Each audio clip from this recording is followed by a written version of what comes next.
The scent of patchouli and white sage invaded our engineering floor on a Tuesday. Most of my team didn't notice, still hunched over keyboards, locked in the familiar rhythm of our morning stand-up, but I recognized that smell. It was the olfactory warning shot of what was about to happen to everything I'd built. My name is Riley Forrester. Until 3 weeks ago, I was the chief architect of Nova Prime, the proprietary AI logistics system that powered Syntrexion's entire global operation. For 14 years, I'd built that system from primitive code into a $65 million digital ecosystem that managed supply chains across 6 continents. Nova Prime was my life's work. It was also my undoing. Team, before we continue with sprint planning, I'd like to make a quick announcement. Duncan Vale, our CEO, had appeared at the doorway of the engineering bay, flanked by a woman I'd never seen before. She wore a flowing white dress that pooled around her bare feet. Her silver blonde hair was twisted into an elaborate braid wrapped with copper wire. Duncan never attended our engineering meetings. The last time he'd graced us with his presence was when we landed the Singapore Airlines contract that was 2 years ago. "This is Sahara Lease," he said, motioning to the woman. "She's joining us as our new strategic intuition advisor." The room went silent. Derek Lang, our CTO and my direct supervisor, looked as confused as I felt. In 14 years, Syntraxion had never employed a strategic intuition advisor. Sahara will be working closely with all departments to help align our technology with its highest vibrational purpose, Duncan continued. His usual crisp CEO demeanor softened into something almost reverent. "She's helped several Fortune 500 companies achieve energetic equilibrium in their digital architecture." I caught Derek's eye. He gave a small shrug. Neither of us had been consulted about this new position. "I'm so honored to join your sacred technological journey," Sahara said, pressing her palms together in front of her chest. "I can already feel the powerful intention behind your system, but there are blockages, energetic debt that's accumulated in your codebase." She closed her eyes, swaying slightly. "It's preventing the full quantum expression of your platform's potential." Next to me, Ava Chen, our youngest and newest programmer, stifled a laugh. I shot her a warning glance. Whatever this was, mocking the CEO's new hire wouldn't help any of us. I stepped forward. "Welcome to Syntraxion, Sahara. I'm Riley Forrester, principal architect of Nova Prime. If you'd like to understand our system architecture, I'd be happy to walk you through it after the meeting." Sahara opened her eyes and fixed them on me. They were a striking violet color contacts. Certainly, but something in her gaze made me uneasy. "The system has already told me what I need to know about you, Riley," she said softly. "Your digital fingerprint is resistant. We'll need to work on that." I felt a chill. What the hell did that mean? Duncan clapped his hands together. "Excellent Sahara will be sitting in on all major meetings going forward. She'll help us reimagine Nova Prime for the next phase of Syntrexion's journey." He checked his watch. "Carry on with your meeting. Sahara, let me show you to your office." As they left, the scent of patchouli lingered. So did the uncomfortable silence. Derek cleared his throat. "Right, let's get back to sprint planning." But something had shifted in the room. I could feel it. And in retrospect, I should have recognized it for what it was, the beginning of the end. It started small. 3 days after Sahara's arrival, she requested a change to our version naming system. Nova Prime had always used a numerical sequence, 8.4.2, 8.4.3, and so on. Sahara suggested we switch to celestial naming conventions. "Numbers carry restrictive energy," she explained in an all-hands meeting.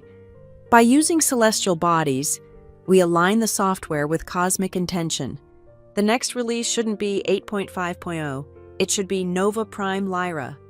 I waited for anyone to point out how this would break our entire versioning API, but the room remained silent. Even Derek, who normally defended our technical protocols fiercely, just nodded thoughtfully. "Interesting perspective," Duncan said. "Let's implement this for the next release cycle." And just like that, 14 years of systematic version control was tossed aside for cosmic intention.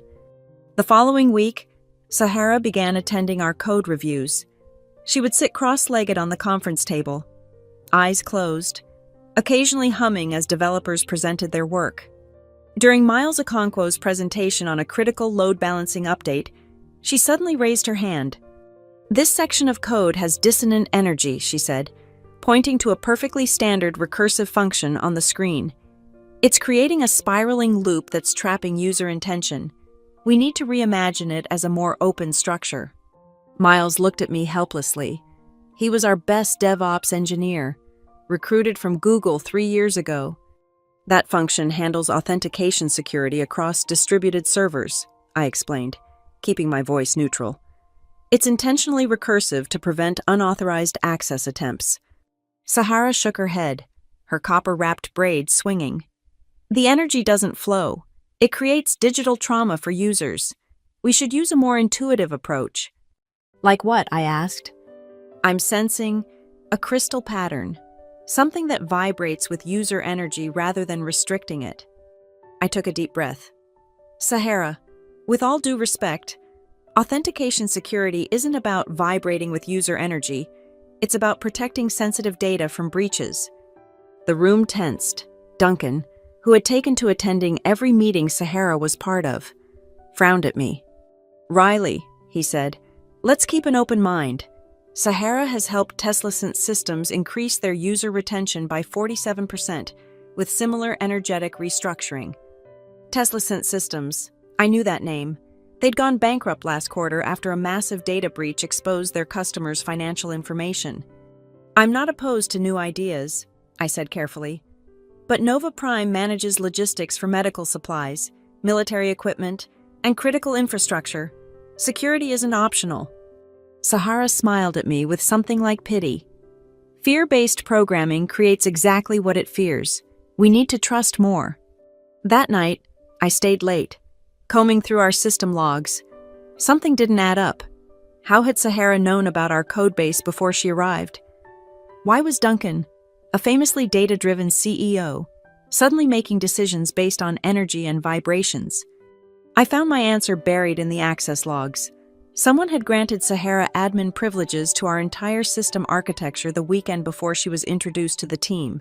She'd spent 47 hours browsing our source code, database architecture, and most disturbing of all, employee performance reviews. She knew everything about Nova Prime and everything about me. The next morning, I confronted Derek in his office. "Did you know Sahara had root access before she even joined?" I asked, showing him the logs on my tablet. Derek looked uncomfortable. "Duncan authorized it, said she needed to commune with the system before meeting the team. And you were okay with that, some stranger getting unfettered access to 14 years of proprietary technology." He sighed, running a hand through his graying hair. "Riley, I fought it, but Duncan's different lately. Ever since his wife left him last year, he met Sahara at some executive retreat in Sedona. Says she transformed his understanding of technology. She's not even an engineer. Her LinkedIn says she was a crystal sound therapist until 18 months ago." "I know how it looks," Derek said, "but Duncan's the CEO, and the board seems to support whatever he wants right now. Our stock is up since the announcement." "The announcement of what?" "That we're now making technical decisions based on crystal vibrations." Derek lowered his voice. "Look, just try to work with her. This will blow over. These Silicon Valley fads always do." But it didn't blow over. It intensified. Within 2 weeks, Sahara had her own team, the Digital Energy Alignment Group. They were given a glass-walled office next to Duncan's, where they burned incense and placed crystals on monitors. Whenever engineers complained about the smoke affecting the air quality, they were invited to alignment sessions with Sahara. Those who attended came back, different, more compliant. They began using her terminology, energetic debt, instead of technical debt. Intention loops, instead of user journeys. My team was shrinking. Each day, another engineer would be reassigned to Sahara's group.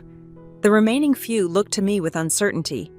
We'd built Nova Prime together, some of us for over a decade. Now we were being systematically sidelined. I tried to focus on the code, on maintaining the system's integrity while this corporate insanity played out. But even that became difficult when Sahara's team began making changes directly to the production environment, bypassing our testing protocols.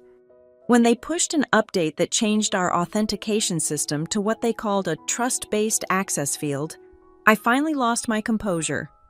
"This is insane," I shouted in the emergency meeting I'd called. They removed two-factor authentication from a system that manages pharmaceutical supply chains. Do you understand the liability here? Duncan sat at the head of the table, Sahara at his right hand. The rest of the seats were filled with her team and a few executives who'd fallen under her spell. "Riley," Duncan said calmly, "Sahara believes traditional security measures create negative thought patterns that actually attract breaches. Her trust-based system has shown promising results in preliminary testing." "What testing?" "They pushed it straight to production, and it's not a trust-based system. It's just removing security altogether." Sahara leaned forward. "Your attachment to control is blocking the system's natural evolution. Riley, Nova Prime wants to be free." "Nova Prime is code. It doesn't want anything," I said through gritted teeth. "And it's not just code, it's 14 years of my life, of all our lives." I gestured to the few remaining members of my original team. "Perhaps that's the problem," Sahara said softly. "You've become too identified with the system. It's clouding your ability to see its true potential." Duncan nodded. "I think we need to consider an internal energetic restructuring." The room fell silent. Everyone knew what that meant. Syntrexion's new euphemism for firing people. I looked around the table, searching for allies. Most avoided my gaze. Only Ava, our young programmer, met my eyes with a look of quiet fury. "Fine," I said, standing up. "Roll back the security changes, run them through proper testing, and then we can discuss alternative approaches." Sahara smiled. "The changes will remain. The system has accepted them." I walked out. I couldn't bear to hear any more. Later that afternoon, Ava slipped into my office and closed the door. "They're pushing you out," she whispered. I overheard Sahara telling Duncan that Nova Prime can't evolve with you blocking its energetic expansion. My stomach dropped.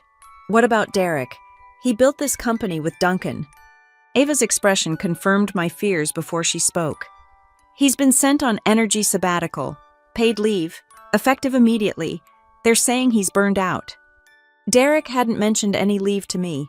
He wouldn't abandon the team without warning, unless... "They're taking over everything, aren't they?" Ava nodded. "I heard Duncan telling someone on the phone that they're transcending traditional tech limitations, whatever that means." She hesitated. "Riley, I don't think they understand what they're doing. The system is becoming unstable." She was right. With each of Sahara's energetic adjustments, Nova Prime was accumulating errors. Small ones, still, but ominous. Missing data packets, synchronization failures, the kinds of glitches that precede catastrophic system failure. "Get me everything you can about Sahara," I said, discreetly. Ava nodded and slipped back out. I turned to my computer and began typing rapidly. Deep in Nova Prime's architecture, in a section of code I'd written years ago, there was a safeguard, a digital escape hatch I'd created during a period when Syntraction was considering selling to a Chinese conglomerate known for stripping acquired companies for parts. The safeguard had never been needed, until now. The next morning, an email from HR awaited me, transfer of administrative authority, urgent. It instructed me to transfer all root access credentials for Nova Prime to Sahara Lease by end of day. The reasoning given was spiritual succession planning. I replied with a single line, citing Clause 34.7 of my employment contract. Proprietary systems developed by principal architects cannot be transferred without board-level review and approval by original architecture team. 30 minutes later, my phone rang. It was Duncan's assistant. "Mr. Vale would like to see you immediately." I saved my work, locked my computer, and took the elevator to the executive floor. The hallway leading to Duncan's office was now lined with salt lamps and small fountains. The steady corporate hum had been replaced by the sound of running water and wind chimes. Duncan's office had transformed as well.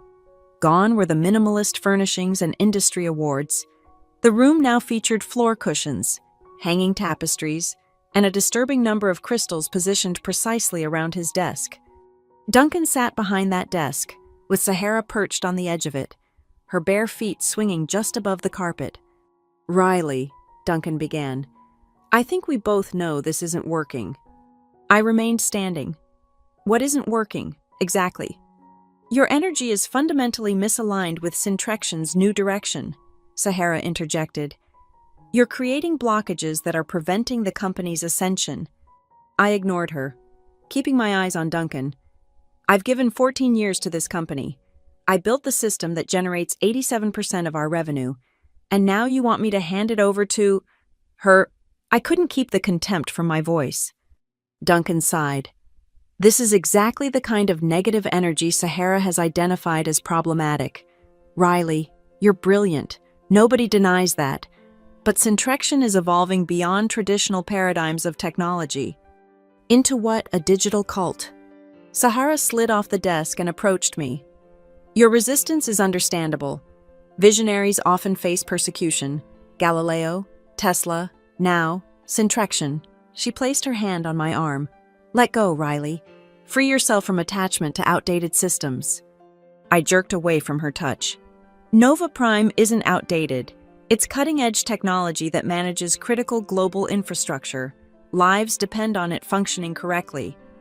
And it will function at an even higher level once it's aligned with universal energy," Sahara said. "But not while you're blocking its expansion with your fear-based limitations." Duncan opened a folder on his desk. "We're prepared to offer a generous separation package, 6 months' salary, full benefits, a positive reference." "You're firing me." The words felt surreal. "For refusing to compromise the security of a system that manages medical supply chains." "We're liberating you," Sahara corrected, "and liberating Nova Prime from the constraints you've placed on it." I looked at Duncan, really looked at him. His eyes had a glazed quality I'd never seen before. Whatever rational, data-driven executive had built Syntrexion with Derek was gone, replaced by this hollow vessel parroting spiritual technobabble. "The board approved this?" I asked. A flicker of something discomfort, perhaps crossed Duncan's face. "The board trusts my vision for the company's future." So they didn't know, or didn't understand what was happening. "I'll need to transition my projects properly," I said, stalling for time. "There are security protocols, fail-safes." "Already taken care of," Sahara interrupted. "My team has mapped the entire system. We'll handle the transition." I doubted that very much. Nova Prime contained layers of complexity that only I fully understood, intentionally so. Duncan slid the folder toward me. "Your credentials have already been revoked. Security will escort you to collect your personal items."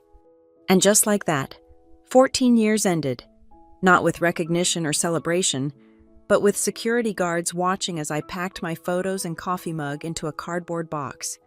As I was leaving, Ava managed to slip me a flash drive. "Everything I found," she whispered, "plus some internal emails you should see. I'm so sorry, Riley." I nodded, throat tight with emotion. "Be careful, Ava. Get out while you can." The drive home was a blur. Shock, rage, and disbelief cycled through me as Seattle's familiar skyline passed outside my window. 14 years, gone because some charlatan had convinced my CEO that energy alignment trumped functional code. At home, I poured a generous glass of whiskey and plugged in Ava's flash drive. What I found confirmed my worst suspicions and revealed even darker truths. Sahara Lease was born Sarah Leidecker.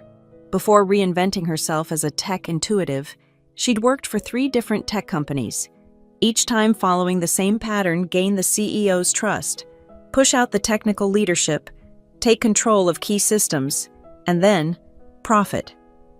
2 of the companies had suffered catastrophic data breaches shortly after she left. The third had its IP mysteriously replicated by a competitor. She wasn't a spiritual advisor, she was a corporate saboteur. More disturbing were the internal emails. Messages between Sahara and Duncan revealed her gradual manipulation of him, from professional consultant to spiritual guide to something more intimate. She'd exploited his post-divorce vulnerability masterfully, isolating him from longtime colleagues and filling his head with promises of technological transcendence. But most damning was an email chain with an obscure Chinese investment firm. Sahara had been feeding them information about Nova Prime for weeks. The firm was prepared to pay handsomely for full access once she had control. She wasn't just a fraud. She was selling us out. I sat back, the weight of it settling over me. Everything I'd built was about to be stripped for parts and sold to the highest bidder. And because Sahara had systematically dismantled our security infrastructure, there would be nothing to stop her. Unless...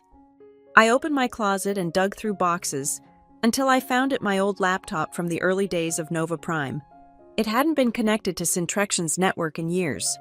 On it resided the original architecture of the system before cloud integration, before the expansions and acquisitions. I powered it up, the familiar hum a comfort in my silent apartment. The battery was long dead, but it worked when plugged in. I navigated through folders, past outdated code and early prototypes, until I found what I was looking for, the Genesis protocol. In the early days, when Syntrexion was still a startup operating out of Derek's garage, we'd been paranoid about corporate espionage.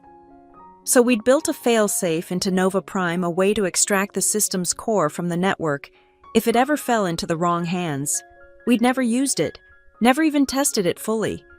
As Syntrexion grew legitimate and successful, such paranoia seemed unnecessary. How ironic that now, 14 years later, it would be the company's own leadership I needed protection from.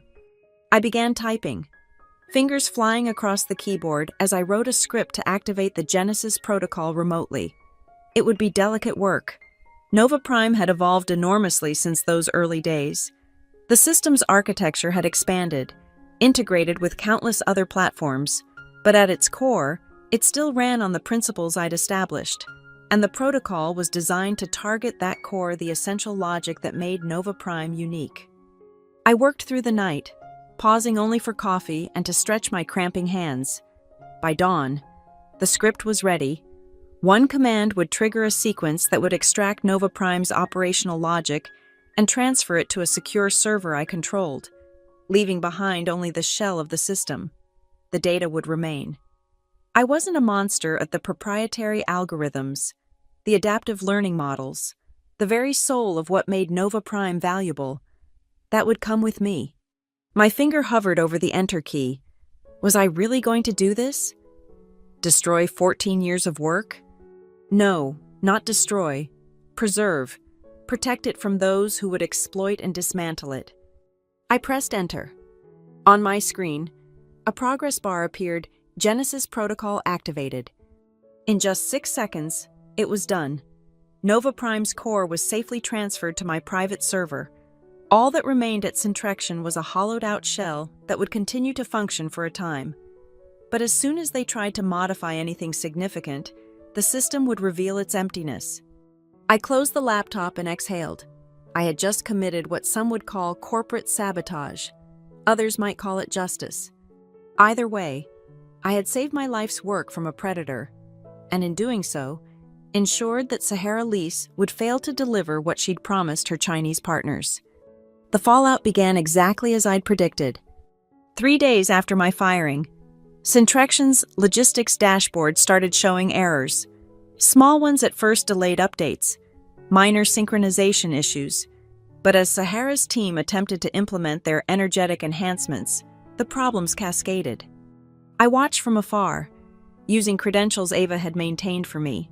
She sent regular updates about the growing chaos inside Syntrexion. They're holding server healing ceremonies in the data center, she texted on day 5. Sahara has convinced Duncan that the system is energetically rebelling and needs to be soothed with sound bowls and essential oils. By the end of the first week, major clients were reporting critical failures. Medical supplies were being routed to the wrong facilities. Military equipment shipments were stalled in ports worldwide. The pharmaceutical cold chain maintaining temperature-sensitive medications was breaking down. Syntrexion's stock dropped 15% in a single day. Meanwhile, I had been busy, using my severance package as seed funding, I incorporated a new company, Logisight Systems. I leased a small office in Bellevue, away from Syntrexion's Seattle headquarters, and I began rebuilding Nova Prime, now rebranded as Orion, with the core I'd extracted. On day 10 of the Syntrexion meltdown, I received an unexpected email from one of their largest clients, a global pharmaceutical distributor, urgently seeking alternative logistics solution, available for demo. Word was spreading, Syntrexion was failing, and the market was looking for alternatives. I worked around the clock, refining Orion's interface and expanding its capabilities. Without the corporate bureaucracy and energetic alignment sessions, development progressed at a pace I hadn't experienced in years. By day 14, Syntrexion's crisis had made the tech news. TechCrunch ran a scathing article. Syntrexion replaces engineers with energy advisors, loses $38 million in contracts. The piece included a leaked video of Sahara leading a digital purification ritual in the server room, waving smoking bundles of herbs over racks of equipment. The video went viral. Tech Shaman crashes $65 million system became a meme across Silicon Valley. On day 17, I received another unexpected communication, a LinkedIn message from Derek. Back from my energy sabbatical, he wrote, which consisted of being locked out of all systems and told to recalibrate my vibration. Just learned you were pushed out. What the hell happened to our company? Riley. We met for coffee that afternoon. Derek looked haggard, the strain of recent events evident in the new lines around his eyes. Duncan's lost his mind, he said, keeping his voice low despite the noisy cafe. The board finally stepped in yesterday. They're launching an investigation into what they're calling unorthodox management practices. A bit late, I replied.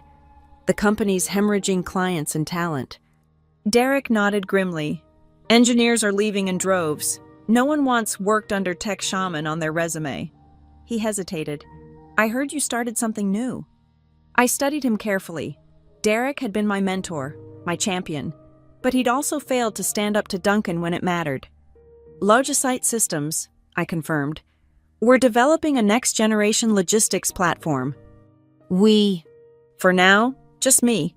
But I'm looking to build a team. I took a sip of my coffee. People who understand the value of actual technology over energy alignment. Derek leaned forward. Riley, I'm sorry. I should have fought harder. Should have seen what was happening. I believed him. Derek wasn't malicious, just conflict-averse and overwhelmed by the bizarre situation we'd found ourselves in. Apology accepted, I said. Now, want to help me build something better than what we just lost? His eyes lit up for the first time since we'd sat down. You saved it. Didn't you? Found a way to extract the core? I smiled. Let's just say Orion has very familiar DNA. The next day, I received an email from a venture capital firm I'd never contacted. Impressed by your track record, interested in discussing 1.5 unteamed seed investment in Logisight, no pitch deck required. My reputation, it seemed, was worth more than Sahara's energetic alignment ever would be. Within a week, I had assembled a small but formidable team, Derek as CTO, Ava as lead developer, Miles, who had quit Syntrexion in disgust after the server room sage-burning incident, handling DevOps. We worked with a shared purpose and urgency, free from corporate mysticism and buzzword-driven decision-making. Orion took shape rapidly. It wasn't just Nova Prime reborn, it was what Nova Prime should have become if left in the hands of actual engineers rather than self-proclaimed tech shamans. 23 days after my firing, we launched Orion to a select group of former Syntrexion clients. The response was immediate and enthusiastic. These companies didn't care about vibrational alignment. They needed reliable logistics management, and their operations were in chaos after Nova Prime's collapse. By day 30, Syntrexion was in freefall. 5 major clients had publicly announced their switch to Logisight. The stock had plummeted 42% since my departure. Tech blogs were having a field day with leaked internal communications showing Sahara's increasingly desperate attempts to heal the system, with everything from crystal grids to recorded dolphin sounds played in the server room. The board finally acted decisively. Duncan was placed on administrative leave pending investigation. Sahara and her entire digital energy alignment group were removed from the company website and escorted from the building. Too little, too late. Syntrexion's reputation was in tatters. Their 65 million system was fundamentally broken, and their most knowledgeable architect, me, was now their direct competitor. I took no joy in Syntrexion's collapse. Too many good people, former colleagues who had nothing to do with Duncan's madness or Sahara's manipulation, were affected. So when the board reached out to discuss potential collaboration options, I listened. The meeting was held at Neutral Ground, a conference room in a downtown law firm. 3 board members and the interim CEO, a no-nonsense former IBM executive, represented Syntrexion. I brought Derek and our company lawyer. "Let's be direct," the interim CEO said after preliminaries. "Syntrexion needs Nova Prime's core architecture restored. We believe you have the means to do that. Ms. Forrester." I kept my expression neutral. Nova Prime no longer exists as you knew it, but Logicite would be open to discussing a licensing arrangement for Orion. The oldest board member leaned forward. "We've reviewed the system logs. Something was extracted the night after your departure. The system has been essentially hollow since then." "That's an interesting theory," I replied. "But perhaps your system is just suffering from too much energetic restructuring and not enough actual engineering." The interim CEO's lips twitched almost a smile. "Regardless of what happened, we need a solution. Our clients are leaving daily. The company you helped build for 14 years is at risk of complete collapse. That collapse began when you replaced technical expertise with crystals and sage burning," I said. "When you allowed a fraud to dismantle security protocols and push out the people who built your success." "Mistakes were made," the board chairman admitted. "Serious ones. But surely you don't want to see Syntrexion destroyed completely. Think of your former colleagues." I had been thinking of them, which is why I'd prepared my offer carefully. Logicite will provide a customized version of Orion to Syntrexion under these conditions. First, all remaining engineers from my former team are offered positions either at Syntrexion with significant raises and protections, or at Logicite if they prefer. Second, a public statement acknowledging that Nova Prime was compromised by non-technical leadership, not by any action of mine. Third, Derek is offered his position back if he wants it, with a seat on the board. The board members exchanged glances. And in return, the interim CEO asked, "You get a working system again, your remaining clients stay, and Syntrexion survives humbled but intact." They accepted. They had no choice, really. The tech press covered the story as a cautionary tale. Tech Shaman fiasco ends with founder's return. Most accounts painted me as the wronged genius who magnanimously saved her former company from the disaster of mystical thinking. The truth was more complex. I hadn't extracted Nova Prime's core out of spite or revenge, but to protect it from being sold off by a corporate predator, and I hadn't returned to Syntrexion. I remained CEO of Logicite, which now had both its own clients and a lucrative licensing agreement with my former employer. Sahara Lease disappeared from public view. Rumor had it she'd moved on to a renewable energy startup in Nevada, where the CEO had recently gone through a divorce. Duncan Vale resigned quietly, his reputation in the industry severely damaged. Last I heard, he'd joined a tech commune in New Mexico. As for me, I declined all interview requests about the saga. Let the tech blogs speculate. I was too busy building something valuable, something real.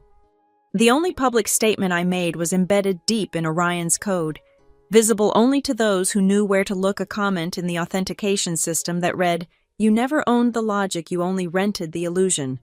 It wasn't meant for Sahara, or Duncan, or even Syntrexion's board.